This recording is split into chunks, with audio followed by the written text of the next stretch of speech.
Okay, our next topic from health and diseases, that is epidemiology. एपिडेमिओलॉजी म्हणजे काय असते की जस्ट एखादी डिसीज आहे त्याचं मोड ऑफ ट्रान्समिशन बघितलं जाते. म्हणजे the study of the mode of transmission of disease that is called as a epidemiology. Okay, एखादी डिसीज स्प्रेड कसा होत आहे, त्याचा स्प्रेड होण्याचा जो ट्रान्समिशन असतो एखादी पर्सनकडून पर्सनकडे, त्याचा स्टडी एपिडेमिओलॉजीमध्ये केला जाते. ओके, आता पर्सन टू पर्सन अगर ट्रान्समिशन होत असेल एखादी डिसीज, त्याला आपण कम्युनिकेबल डिसीज पण म्हणत असतो. तर आता हे जे कम्युनिकेबल डिसीज आहे, मोड ऑफ ट्रान्समिशन आहे, एखाद्या पर्सन जो इन्फेक्टेड पर्सन आहे, त्या इन्फेक्टेड पर्सनकडून नॉर्मल पर्सनकडे किंवा हेल्दी पर्सनकडे एखादी डिसीज कसा ट्रान्समिशन होतो, त्याचे 2 टाईप्स आहे आपल्याकडे. One is the direct transmission आणि एक असतो indirect transmission. Okay, let first talk about the direct transmission of disease. Direct ट्रान्समिशनमध्ये काय असते, एक इन्फेक्टेड पर्सन असतो, इन्फेक्टेड पर्सनद्वारे डायरेक्टली एक डिसीज ट्रान्समिट होत असते to the healthy person. That is the direct communicable diseases from infected person to the healthy. Okay, याच्यामध्ये कोणत्या पण एजंटची गरज पडत नाही. बायोलॉजिकल एजंट राहो या नॉन बायोलॉजिकल एजंट राहो, त्याची गरज पडत नाही. याच्यामध्ये direct person to person transmit होत असते. त्याचे बेस्ट एक्झाम्पल काय आहे, जसं की STD आहे, सेक्शुअली ट्रान्समिटेड डिसीजेस. आता असे कोणते डिसीज आहे डायरेक्ट पर्सन टू पर्सन होत असतात सेक्शुअली ट्रान्समिटेड डिसीजमध्ये, जसं की HIV एड्स आहे. ओके, हेपॅटायटिस B आहे, गोनोरिया आहे. असे डिसीज आहेत जे direct person to person transmit होत असतात. लाईक ड्रॉपलेट्स बघा, ड्रॉपलेटद्वारा पण ट्रान्समिशन होत असते. TB, ट्युबरक्युलोसिस, याच्यामध्ये कसं असते, डायरेक्ट पर्सन स्नीज जेव्हा करते, एखादी शिंकतो, त्याचे ड्रॉपलेट दुसऱ्या पर्सनच्या अगर बॉडीच्या कॉन्टॅक्टमध्ये पण गेले तर त्या पर्सनला पण तो डिसीज होऊ शकतो. ओके, याच्यामध्ये कोणत्या एजंटची गरज पडत नाही. Third one is the contagious by the touch, जसे लॅप्रोसी वगैरे आहे. टच वगैरेही केला तरी पण direct person to person transmit होतं आहे. ओके, अशा टाईपच्या डिसीजला आपण काय म्हणतो, direct communicable diseases. Late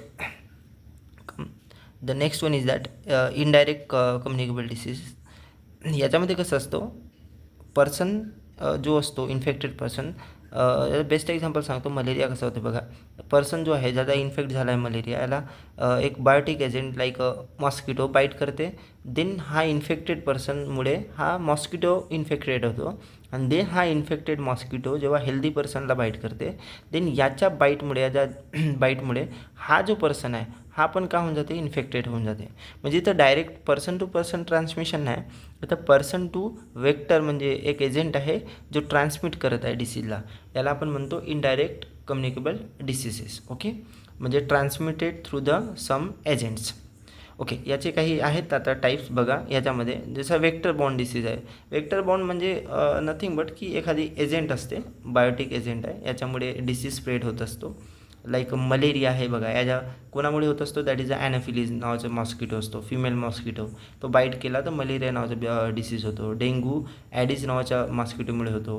cholera बघा, हाऊसफ्लाय, जे घरी आपल्या हाऊसफ्लाय असतात त्यांच्यामुळे पण कॉलेरा नावाचा डिसीज होत असतो. Second is in the indirect, that is a carrier बॉन्ड डिसीज. कॅरियर बॉन्ड म्हणजे याच्यामध्ये काही कॅरियर्स असतात, लाईक वॉटर. अगर वॉटर पाणी खराब असेल तर पाण्याच्या दूषितपणामुळे पण एखादी डिसीज स्प्रेड होऊ शकतो, कॉलेरा वगैरे होते याच्यामुळे. अजून एअर आहे, एअरमुळे पण खूप सारे डिसीज होतं आपल्याला. मग next one is the formed bond. Formed bond म्हणजे कसा की युजिंग ऑफ क्लॉथ. आता बघा, याच्यामध्ये मोड ऑफ ट्रान्समिशन काय आहे, दॅट इज अ क्लॉथ बनला आहे. याच्यामध्ये मोड ऑफ ट्रान्समिशन काय, वॉटर आहे, इथं काय बायोटिक एजंट्स आहे. ओके, तर फॉर्मिड बॉन्डमध्ये मोड ऑफ ट्रान्समिशन काय, युजिंग द क्लॉथ. असे खूप सारे डिसीजेस आहे ज्याच्यामध्ये बघा की अगर आपण एखाद्या इन्फेक्टेड पर्सनचा अगर क्लॉथ पण यूज केला तर तो जो हेल्दी पर्सन विअर करत आहे तो क्लॉथ, त्याला पण इन्फेक्ट होऊ शकतो ते डिसीज. ते कुठं येते, दॅट इज अ फॉर्मिड बॉन्ड diseases.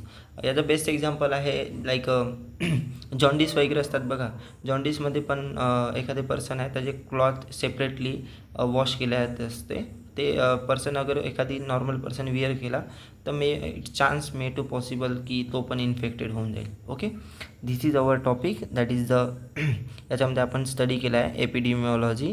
That is a mode of transmission of all the diseases. Okay, direct and the indirect transmission. ठीक आहे, थँक्यू.